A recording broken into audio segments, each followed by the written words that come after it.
Hello, Just Too Good here. Today we're taking a look at the LEGO Marvel 2025 Captain America Civil War Airport Battle Set.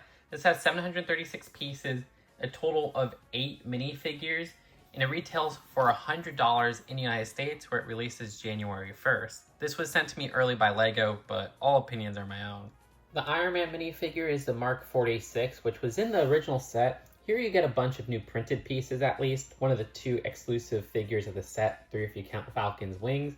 The design of that visor at the front has some nice printing. The torso and legs are pretty great as well, so I like all that. And at the front, lift that up, and you can see he has the heads up display.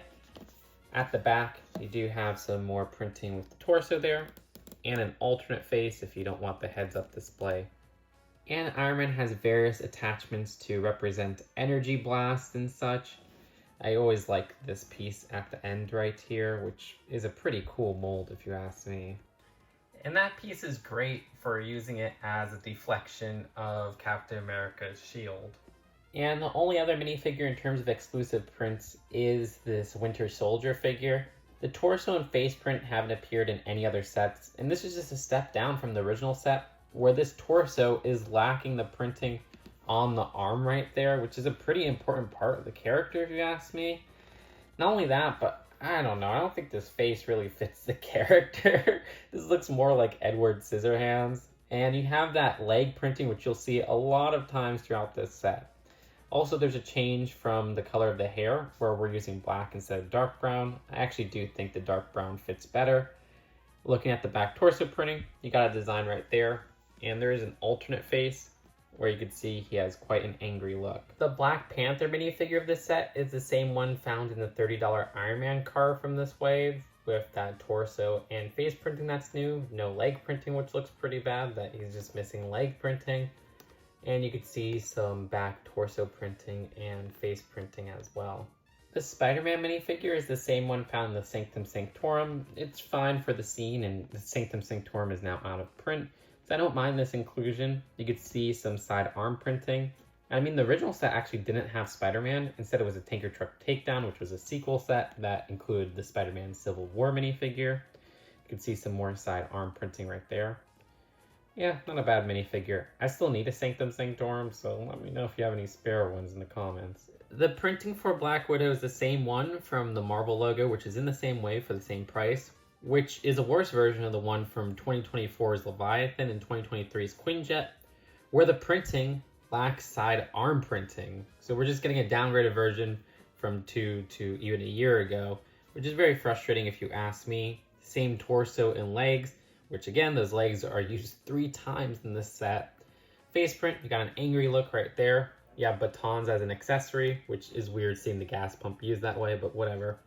And then at the back, you have some back torso printing and just a regular face. At least that does look like Scarlett Johansson a bit.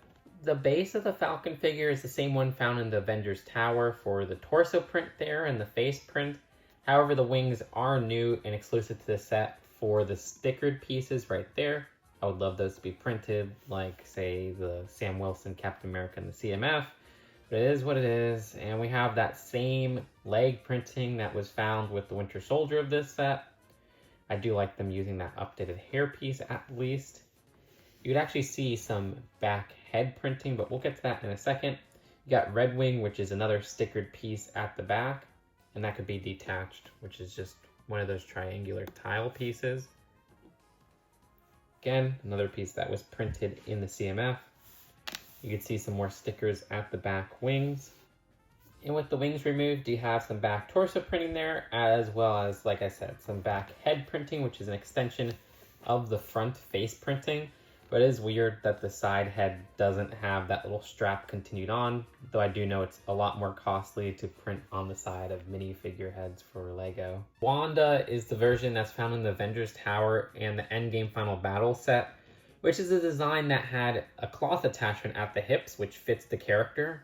The original set had Wanda with a cloth attachment at the hips, which fit the character, but there's none in here. Nope, none at all. You get the same printing, like I said, for torso and face print from those other sets. The hair piece does fit the character at least, and at the back, you can see she has a face without her eyes lighting up. That is just her normal look right there. Total downgrade. Falcon also has those two guns, and Wanda has these flame pieces in pink, which I do like that recolor. The Captain America minifigure is a very common one nowadays. This one lacks dual molded legs, which is very annoying if you ask me. And this has come in cheap sets like the 4 Plus 2021 set, or the Black Widow and Captain America motorcycle set from 2023. The design having some printing at the torso right there, no leg printing whatsoever. You got the shield design, and then you do have a printing on that little mask piece. If you remove that, you can see his face print underneath. Some back torso printing, and then you do have an alternate face at the back of a confident smirk, no strap. And at the side of the mask, you do have those little wing designs. That's it for the Cap figure. And the giant man of this set is a buildable figure in the styling of the other $30 to $35 buildable figures LEGO's been churning out lately for the Marvel line. Something that doesn't even seem to have any rumored sets for this year. This is the only buildable figure that we know of for 2025. The design of this is extremely similar to the one we got for Quantumania, the Soul Quantumania set. Just compare this to the one from the Civil War 2016 airport battle set. That one had so much flavor because, well, this does not look like a LEGO minifigure at all. This does not make sense, period. In the world of a set where there's LEGO minifigures, why does this have human-like designs for its arms, its fingers, which is something LEGO minifigures don't have? It's so disappointing compared to, again, that set is almost 10 years old, from 2016, and it just did everything better. Regardless, there is some nice posability to these buildable figures that I quite like, that make it a little bit more posable than the original version. You have shoulder joints, which gives some nice movement to the arms. At the elbows, they do have movement, which is something I like since some recent mechs just skip movement at the elbows. These using the hinge pieces, you know, the 1x2 hinge pieces. That's nice. And so yeah, you could rotate these pretty well. And then you have these fingers right here, which the design of those each have individual movement. That's pretty cool. Those are just kind of clipped on. You have a 2x2 jumper. So if you want, you could have Giant Man hold a minifigure just by attaching them to the back of their legs right there with that 2x2 jumper. That works out decently, and the same is just with this build. It's just inverse. Got the shoulder joint, elbow movement, and the fingers right there with the jumper. I also forgot to say on both of them they have the hands using a miniature ball joint, which is nice. And I like seeing those shoulder pad pieces as well. As for the head, slightly different print from the version that we got with the Quantumania set. If you move this, you can see a little bit more of that printing. That looks decent for what it is. There is kind of this weird coloring issue where for the silvered piece, you could see that they have two different silvers, where this is a flat silver and then the printing is a different type of silver. So there's always this little outline if you look closely. That's strange if you ask me. How this side part is built, I love getting this piece in this specific silver, which isn't a flat silver. These back little head parts are a little bit annoying to put on, but once you get them on, those are pretty nice. This part right here is a cool feature where if you use this clear piece right here, and you could see how you have Falcon flying around with that attachment. That's a cool feature that the original one didn't have. And it would have been cool with, say, War Machine, because Falcon wasn't in that set. Anyways, moving on to the body, you can see how this uses quite a bit of stickers here. Right here, right here, right here. That's kind of annoying. Always prefer prints. And then when you move on to the legs, you have a socket joint, which gets some movement at the top right there. That gives some nice rotation. And then you do have a ball joint at the knees. That's good. Again, something they don't do too often nowadays, so I do like that. This part that's clipped on kind of covers that ball joint. So that's pretty nice that they just don't have the ball joints exposed right there. And then you have some more stickers. Same on both sides. And then at the very bottom for the feet, You have some rotation with a ball joint connection. That's nice. Again, these figures aren't my cup of tea, and it seems like Lego is getting rid of them anyways, but they do have a nice level of articulation that I can't even find from the $15 Marvel Mechs. Here's the set's build. Now I'm covering up a lot of the build with the figures, so let's remove those figures. And here's the airport with all the minifigures removed, still with that Quinjet. There's a lot of ways that the original airport battle is better. I don't think this is an easy win for the build, because both of these builds just take little sections of this exterior terminal and capture it. I do still like the original build for the airport battle from 2016, where the control tower focus and some of the side details just feels a little bit more complete and more value, especially at a little bit of a lower price than just this very boring ground right here, even with added details like those oil tanks that fell. In theory, I like the design of the restricted area sticker, but it is one that you got to put inside a panel, so lining that up is a pain in the butt if you ask me. Then we do have these rocks on tankers, which is very similar to the ones you'd find in the Tanker Truck Takedown set. Those are annoying to put on because they're on a curved piece, and the rectangular design, if you want to line it up perfect, is just kind of hard. There's a little play feature with those oil tankers where if you press this button right here, you can launch them. There's a third one atop, as well as this Terminal 1 sticker, which is pretty neat. Those things could be used outside of this Lego superhero setting. And while I love that original build for the control tower, this one still manages to have a control tower. This could even be more of maybe like a little waiting bay though. And you can see the design of that is just a facade, like literally. You have a cup right there, sure, but it's just something that's supposed to be seen from that front window design, and I find that really funny. At the top, there's places you could pose minifigures with a web right here. So if you want to have Spider-Man hanging from the web, you could have him on there like that. Or there's a little 1x2 jumper right there and right here if you want to have him swinging and looking from above there. There's also this little Technic pin receiving brick, which you could use that same connection that we used with Falcon for the Giant Man posing. And you could pose Falcon flying above right here. That doesn't look bad. Another pose section right here using that same clear piece and a Technic receiving brick. And you could pose Iron Man on that section right there, which looks cool as well. And the more you add the minifigures, the more life this build has. So you could add some more right here if you'd like.